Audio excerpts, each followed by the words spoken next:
Today I have 3 sheet masks from the Lululun Precious series. These are a popular line in Japan, and they're designed for people who are starting to think a little more about hydration and everyday skincare. If you read Japanese, you might notice the packaging says they're #1 in Japan, and the 160% claim here refers to an updated version of the sheet material that's designed to stay moist longer while you're using the mask.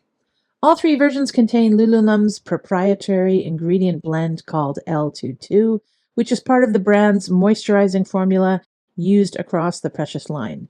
These masks are generally marketed for people in their late 20s to 30s who may be starting to notice dryness or skin that looks a little less bright than it used to. Personally, I think people outside that age range can enjoy them too.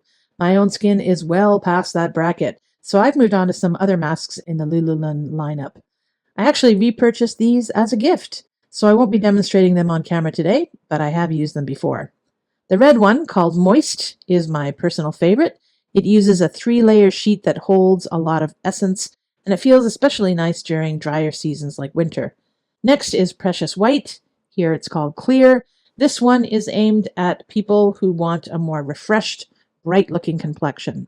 Brightening skincare is very popular in Japan, where many people prefer a lighter, more even-looking skin tone. And finally, there's the Precious Green Mask, which focuses on keeping the skin feeling comfortably hydrated and balanced. All 3 versions feel gentle on the skin in my experience, and I like the packaging.